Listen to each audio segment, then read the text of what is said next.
Place à la tribune politique pour le compte de ce numéro de votre émission. Le grand soir est sur ce plateau. J'ai Théodule Honsa comme jamais. Vous êtes journaliste. Oui. Très bien. François Xavier, mon chroniqueur. Et vous êtes nombreux. Merci à tous ceux qui nous suivent depuis Libreville, par ailleurs.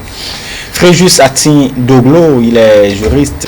Vous allez bien? Je vais super bien. Voilà, merci pour la disponibilité. Ce soir, nous allons aborder deux sujets. Le premier, c'est cette bonne nouvelle pour le Bénin à la faveur donc de la 33e session de l'Union africaine tenue à Addis Abeba en Éthiopie. Le Bénin siège désormais au Conseil de paix et de sécurité. Donc le Bénin est élu dans ce conseil avec plusieurs autres pays, 9 autres pays, on pourrait le dire, le Cameroun, Djibouti et d'autres pays. C'est une bonne nouvelle pour le Bénin. François Xavier Noumon. Oui, une bonne nouvelle pour sa diplomatie, une bonne nouvelle pour sa représentativité à l'extérieur, une bonne nouvelle pour l'image de notre pays. Investir ce panel si particulier, même si cette chambre a valeur consultative et devra faire des recommandations au chef d'État, c'est toujours bien de faire porter sa voix, de faire porter la voix du Bénin dans ce genre de cénacle, et c'est tout à notre avantage et tout à notre bénéfice. Voilà. Très bien. Vous avez la même lecture, Fréjus Atin Doglo? Oui, bon, je vais dire que c'est une prouesse de la diplomatie béninoise. Lorsque nous savons un peu ce que c'est que le Conseil de paix et de sécurité, il faut dire que il est composé de 15 membres, dont 5 ont un mandat de 3 ans et 10 autres un mandat de 2 ans. Voilà. Donc le Bénin fait partie de ces 10 pays-là qui ont un mandat de 2 ans. Et rappelons également qu'ici, il n'y a pas un droit de vote. Tous les pays ont un droit égaux. Voilà, donc c'est une bonne chose pour la diplomatie béninoise, pour l'image du Bénin au plan international. 2020-2022, c'est vrai que le Bénin s'affirme de plus en plus grâce à ses hauts dirigeants sur l'échiquier international à travers d'abord la participation donc du Bénin à plusieurs sommets, à plusieurs rencontres internationales, et le Bénin porte sa voix. Aujourd'hui, on pourrait dire que c'est le fruit de tous ces efforts qui est en train d'être perceptible aujourd'hui. Oui, absolument, et c'est la preuve que la diplomatie béninoise, elle est vitale, elle est dans un schéma de conquête de terrain, d'affirmation de sa présence, de sa connaissance et des actions qui sont menées. Vous savez, il y a très longtemps, c'est d'ailleurs depuis les régimes passés que le Bénin a voulu siéger à ce conseil, avoir cette place qu'on n'a pas pu. C'est en tout cas la présence dans ce conseil, c'est dur à certaines, c'est-à-dire il y a certains critères qui rentrent en jeu. Aujourd'hui, au regard de tout ce que la diplomatie de la rupture est en train de faire, le ministre, le chef de l'État, la représentation et tout au sein de l'Union africaine, eh bien, on a jugé bon aujourd'hui d'accepter le Bénin. Quand même, vous allez voir, certains Béninois, certains Africains pensent... Puisqu'il s'agit d'une élection. D'une élection, c'est-à-dire l'ensemble des réformes qui ont été engagées aujourd'hui, vous allez constater que dès l'arrivée du président de la République, Patrice Talon, et on a revisité la carte diplomatique du Bénin. Et ça, c'est vrai, ça n'a pas été du goût de certaines personnes, mais aujourd'hui, les gens sont en train de comprendre que, attention, c'est par rapport à certaines réalités, par rapport à certaines évidences que cette relecture a été faite, et aujourd'hui on est en train de constater les fruits de ces efforts-là. Vous allez voir que le Bénin, à travers son chef, le premier citoyen, le chef de l'État, le patron de la diplomatie béninoise, est toujours présent à de grands sommets, les grandes rencontres. On est là. Si le président lui-même n'est pas là en personne, il est représenté par le patron de la diplomatie béninoise, et il y a un travail qui est fait en amont, avant que tout ça, avant qu'il ne descende, avant que le ministre même ne descende, avant que le chef de l'État ne descende pour finaliser les choses. C'est dire donc que 2 ans de présence permanente au sein du Conseil de paix et de sécurité de l'Union africaine, c'est un espoir, c'est à notre actif et il va falloir viser loin et être beaucoup plus présent dans les autres arènes diplomatiques internationales. Très bien. Que fait concrètement le Conseil de paix et de sécurité? On pourrait se poser cette question. Absolument. Dans le cahier de charge de ce conseil, c'est se pencher sur tout ce qu'il y a comme cas préoccupants en matière de respect des droits de l'homme, de pays en conflit, ainsi de suite. Et quand on regarde un peu le continent africain, ce n'est pas que le travail ne manque pas. Je pense que une bonne partie du continent est assez est assez tensé par par différents types de conflits. Il y a beaucoup de pays qui sont et restent sous tension. Donc il est important que une organisation comme l'Union africaine, qui entend prendre de plus en plus de place sur la scène internationale, parce que quoi qu'on dise, elle est quelque peu encore marginalisée. Il y a beaucoup de grands dossiers sur lesquels on ne considère pas vraiment, elle est écartée, la voix de l'Union africaine est écartée. Le dernier cas, c'est la Libye, où elle essaye de d'imposer son agenda aux uns ou aux autres pour pouvoir aider à résoudre ce conflit, étant donné qu'on est sur le territoire qu'on est en Afrique tout simplement, mais on ne peut pas dire qu'elle ait obtenu beaucoup de succès dans la primauté de sa voix au devant de ces différents conflits. Donc un conseil comme celui de la paix et de la sécurité devient dès lors très important pour pouvoir porter un peu plus la voix de l'organisation, autrefois appelée Organisation de l'Unité africaine, simplement parce que elle joue, surtout ces années-là, sa crédibilité et sa place sur l'échiquier international. Très bien. Le Bénin, avec les autres États, bien évidemment, le Bénin se penchera en complicité donc avec les autres États sur la prévention, surtout la gestion et le règlement des conflits. D'abord, l'Union africaine dans la prévention, quel rôle joue concrètement, parce que on peut ne pas percevoir le rôle de ce cadre-là au niveau continental dans la prévention et surtout après la gestion des conflits. On dit souvent prévenir est mieux que guérir. Lorsque nous prenons le plan continental, surtout en matière d'élection, nous voyons ce qui se passe très souvent.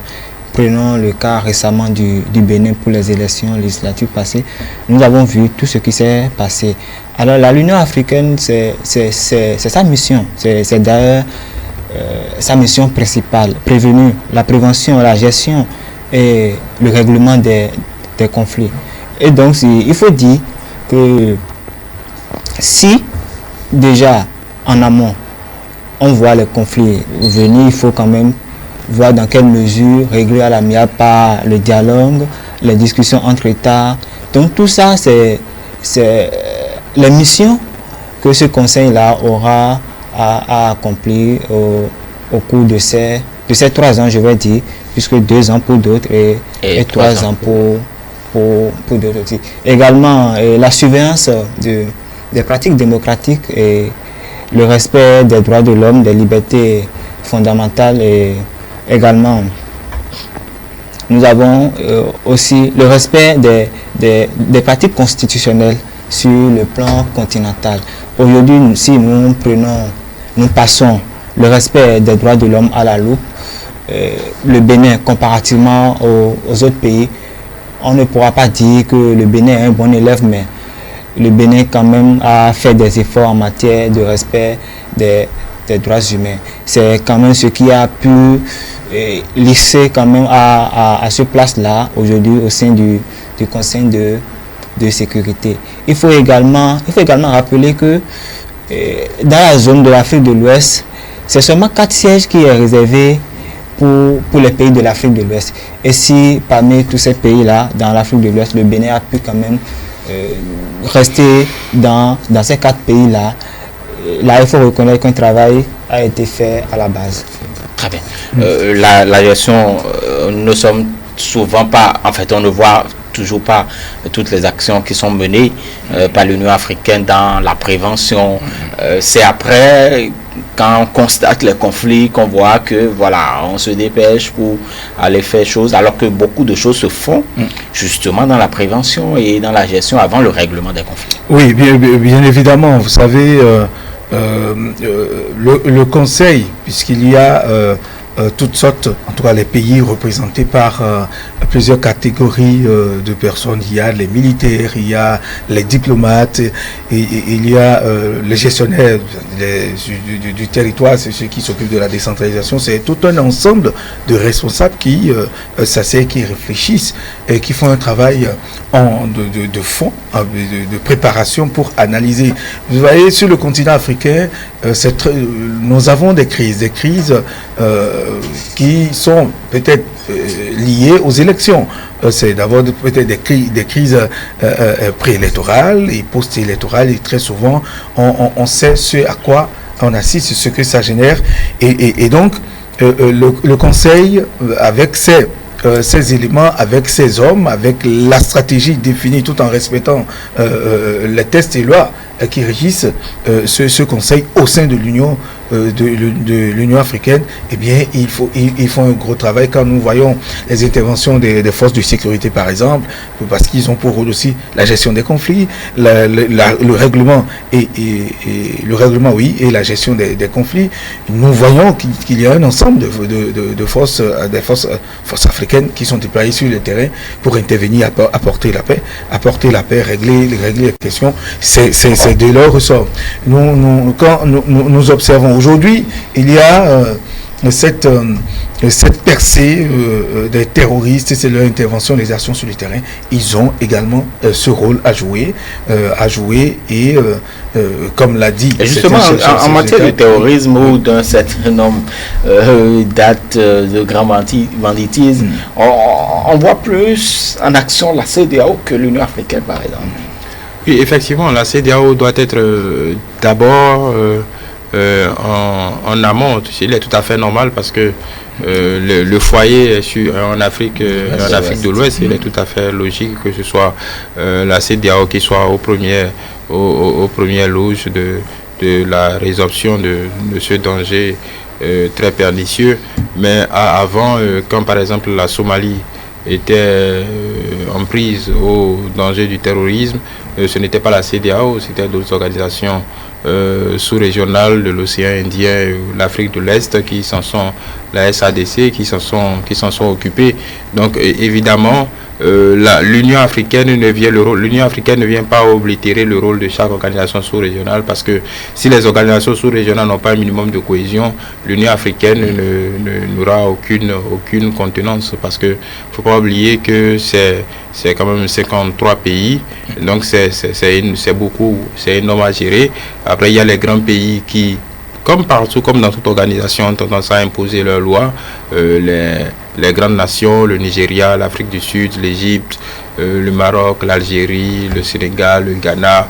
Il y a ces pays-là qui sont dans le premier peloton et qui diplomatiquement tendent à faire entendre leur voix et peser dans la balance. Maintenant, il est toujours mieux de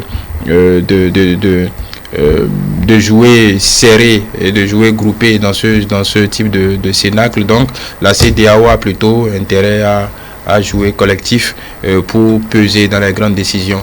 Mais il n'en demeure pas moins que les histoires de terrorisme en Afrique de l'Ouest sont d'abord du ressort de l'Afrique de l'Ouest avant d'être un problème de l'Union africaine. Encore que on attend toujours que l'Union africaine soit opérationnelle sur ces sujets-là, parce que l'Union opérationnelle, encore une fois, c'est ce que je disais, a beaucoup d'ambition, a beaucoup d'idées, mais les moyens ne suivent pas toujours. Et aussi, ces décisions-là l'Union africaine est prise en otage aussi par on a l'habitude d'entendre bon africain qui aiment nous plaindre, nous dépeint toujours en noir le rôle des grandes puissances étrangères et tout ça, mais en l'Union africaine c'est pareil. Si vous prenez le cas libyen, oui, l'Union africaine réclame de faire entendre sa voix, mais vous avez l'un des pays les plus importants du continent, dont le président vient de laisser la charge à la tête de l'Égypte, qui est clairement partie prenante du conflit, parce qu'elle soutient clairement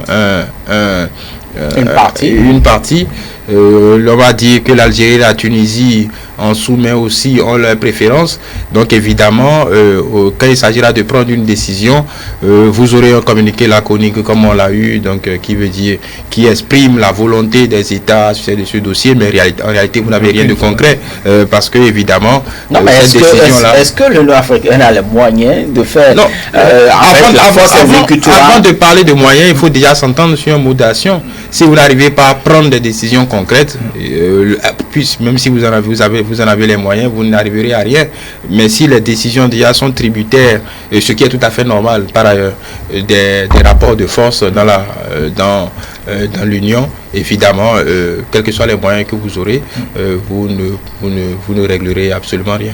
Et moi, je dis, quand on parle même de moyens, on parle chaque fois de moyens. J'ai écouté la dernière fois quand les chefs d'État... Il faut quand même des moyens. Oui, des moyens, mais est-ce que nous avons véritablement... Nos États n'ont pas les moyens de leur politique, c'est-à-dire assurer la sécurité de votre région, ça pose un véritable problème. Moi, je me dis, et ça, c'est mon analyse personnelle, je me dis, est-ce qu'il y a véritablement une volonté manifeste, affichée de ces responsables, de ces États, d'assurer véritablement la sécurité. La sécurité, c'est beaucoup d'argent. C'est beaucoup d'argent. Énormément de cagnottes. Ça ne relève pas c'est-à-dire de la responsabilité d'un seul pays. C'est un ensemble de pays.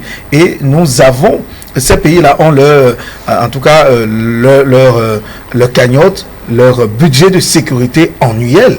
Mais qu'est-ce qui va les empêcher de sortir, vu le danger que constitue le terrorisme dans la sous-région, ce que ça fait. Et donc, moi, c'est la question que je me pose. Peut-être j'aurai le temps de rencontrer les grands diplomates, les grands économistes, les grands techniciens de sécurité, même sous-régionale, pour m'expliquer la chose, parce que la dernière fois, quand les chefs d'État du G5 se sont retrouvés du côté du Niger ou du Burkina, la question des moyens s'est posée. On a voté 500 milliards pour assurer la sécurité. Mais est-ce véritablement, même je dis, la moitié de ce budget ferait quelque chose. Mais est-ce que ces États ne peuvent pas, avec ces fortunes, ces mines que ces pays détiennent, je prends le Niger, je prends le Burkina, on sait ce que ces pays ont comme ressources minières. Mais on va dire qu'on n'a pas 250 milliards. 5 pays pour assurer la sécurité des populations, ça pose un véritable problème. C'est vrai, ce n'est pas le sujet, mais bon, dans la réalité, ça pourrait poser quelques problèmes. Bon, oui, il y a des ressources. Vous n'oubliez pas, quand même, la République démocratique du Congo qui dispose quand même d'une ressource très recherchée, le cobalt. Et vous constatez quand même que la population n'est toujours pas... Oui, mais il y a un problème. Il y a un problème de fond qu'il faut gérer, qu'il faut voir et laisser les conflits d'intérêts, laisser l'approvisionnement, c'est-à-dire l'assainissement, mettre tout ça de côté et comprendre que nous avons des ressources. Ces ressources-là doivent servir au développement du pays, et non pas aux pays étrangers, en tout cas aux forces étrangères, pour qu'on concentre véritablement le développement. Je sens que vous développez des sentiments de mouvement anti-français. Non, pas du tout, mais quand même, trop c'est trop, et puis nous constatons ce que... Très bien, voilà, peut-être on reviendra un vendredi. Ce sera peut-être le mouvement trop c'est trop. Il y a beaucoup de mouvements. Le Bénin qui se retrouve dans le Conseil de paix et de sécurité pendant 2 ans, quels sont les enjeux pour le Bénin surtout? C'est une lourde responsabilité pour le Bénin. Si déjà le Bénin se retrouve à ce niveau, il n'a plus droit à l'erreur. Chaque Béninois, chaque citoyen doit comprendre que c'est une responsabilité participative.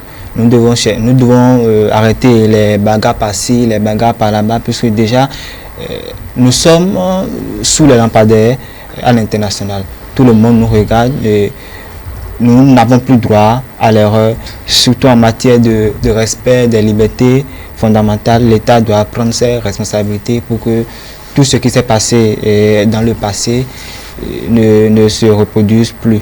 Déjà, que nous sommes à ce niveau, il faut se contrôler. C'est comme celui-là la femme qui se marie nouvellement, il doit, dans le foyer, elle doit quand même se contrôler pour voir, bon, voilà, je suis là nouvellement. Peut-être à la longue, peut-être elle va s'accommoder de ses bonnes mœurs, de ses bons comportements. Oui, mais bon, le Bénin, c'est une vieille femme quand même. Oui, tout à fait. Bientôt 60 ans. Qui mijotait. Bientôt 60 ans. Les enjeux.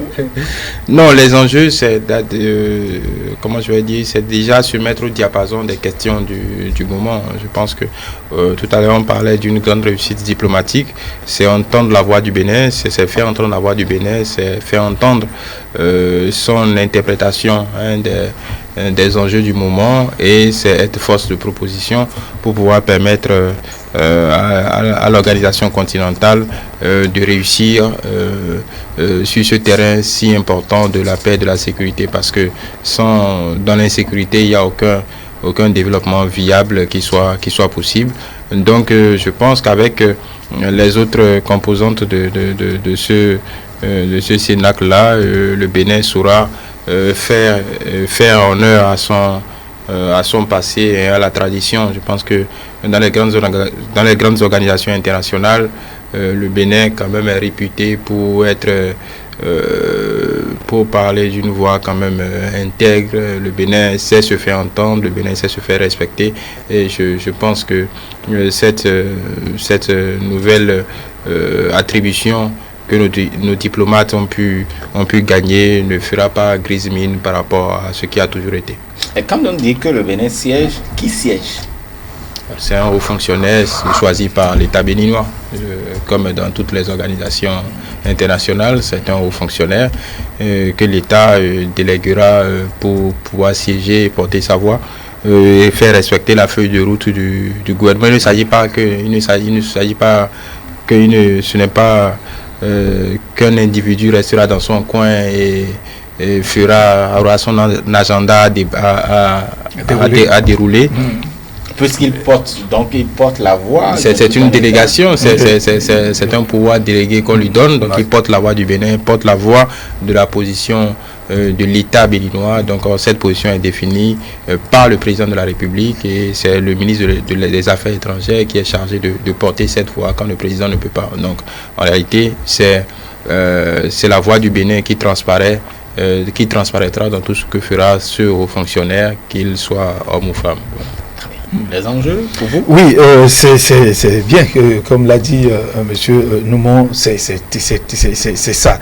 Ça donnera une visibilité au Bénin, une autre forme de visibilité. C'est un haut fonctionnaire qui sera installé là, qui va représenter le Bénin, mais qui doit porter la voix du Bénin. C'est-à-dire quoi? Ce sont des instructions qu'il recevra, faire en sorte que le Bénin donne toujours sa position, que le Bénin soit entendu. Et vous savez, c'est un débat qui se fait au sein, c'est un débat, et quand vous défendez des points de vue clairs et nets, et par rapport aux réalités, parce que quand vous prenez d'ailleurs la parole aussi au cours de ces grandes réunions, en catimini et tout, au secret, les gens évaluent d'abord ce qui se passe chez vous, et ils regardent un peu les points de vue que vous défendez. Est-ce que votre pays, le pays que vous représentez, donne l'exemple de ce que vous êtes en train de défendre? Eh bien, on n'aura toujours pas ça, parce que quand on sait que oui, forcément, parce que c'est des critères qui ne sont pas quand même des pays qui de quel pays vous parlez de quel pays? Vous pouvez parler de quel pays? Pas de questions, moi je vous pose des questions. Voilà. De quel pays vous parlez? Non, mais oui. C'est d'abord ça. Il y a des critères. L'élection n'a pas été anodine. C'est au regard de certaines positions, de certains critères que ça a été fait. Et vous ne pouvez pas venir parler de ce que vous ne maîtrisez pas. Vous ne pouvez pas venir faire l'apôtre au sein de ce conseil au moment où chez vous, vous n'êtes pas un bel exemple. Et donc, ce n'est que ça. Et, quoi qu'on dise, la visibilité du Bénin. Parce que nous l'ayons, je vous le souffle. J'ai l'impression que ça vous brûle. Donc dites le pays que vous pensez ne pas mériter cette place. J'ai bien, vous savez de quoi vous parlez, parce que bon, je comprends. Je comprends. Quand on parle de la diplomatie, c'est la posture officielle.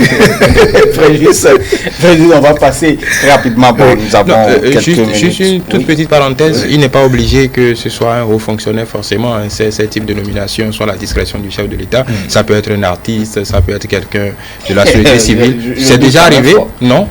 Attendez, un écrivain a été ambassadeur de la France pendant des années sous Sarkozy au Sénégal à côté. Ici, ce n'est pas la première fois. Il y a plein d'artistes, plein d'écrivains, des peintres qui sont ambassadeurs dans les grands pays. Donc, il y a des journalistes aussi. Oui, il n'est pas justement. Là, on est en train quand même de parler du Conseil de paix et de sécurité. Non, c'est de pouvoir, c'est une fonction de représentation. On ne va pas mettre quelqu'un qui a un BPC là-bas, bien évidemment.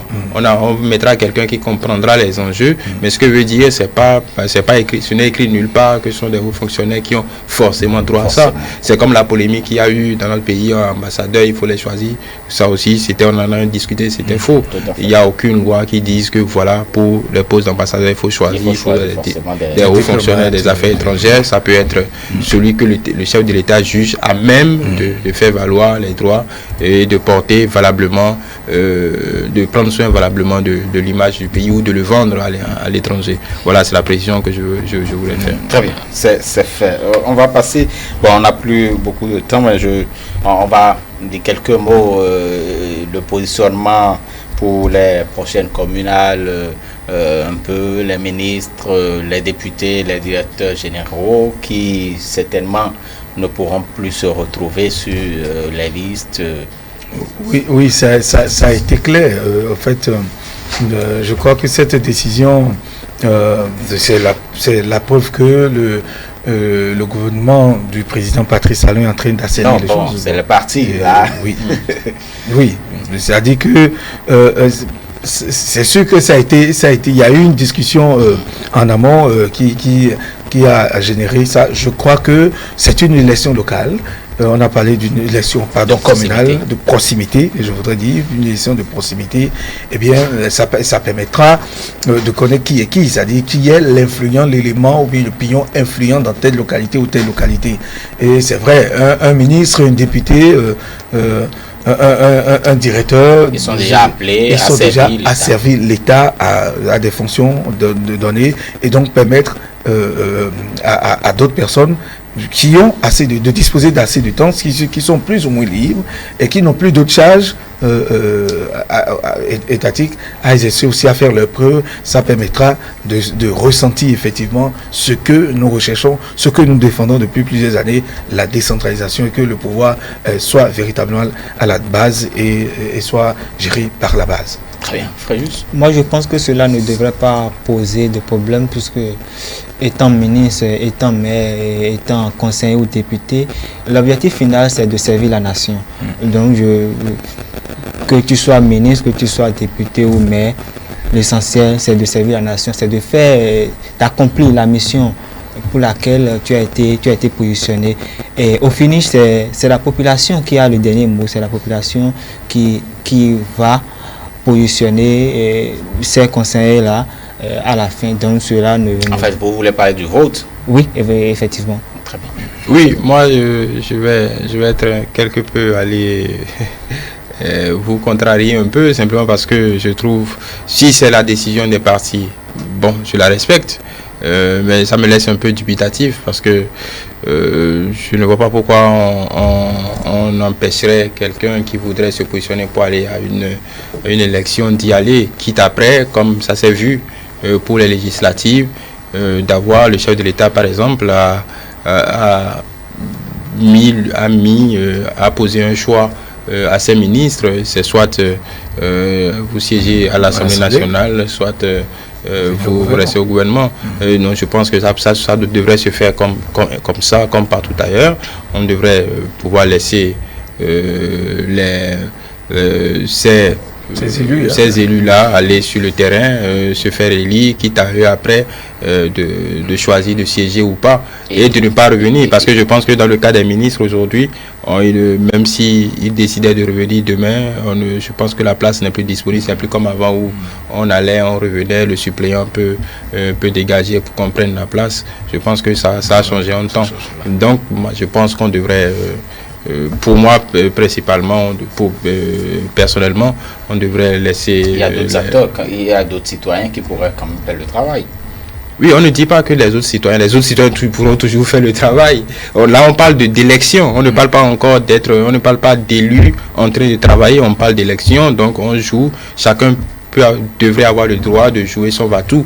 Maintenant, quitte par rapport à en rapport avec la fonction qu'il ou elle occupe de l'administration ou au service de l'État, quels que soient les corps, d'avoir choisi maintenant de rester. Ça se passe partout comme ça, en France, aux États-Unis, n'importe où, voilà. Mais ça devait être clair pour tout le monde, qu'on ne peut pas cumuler, on ne peut pas être ministre, maire ou ainsi de suite, voilà. Donc je pense que clair, hein. Ministre, c'est président maire. Président maire, oui. Ça arrive souvent. Président.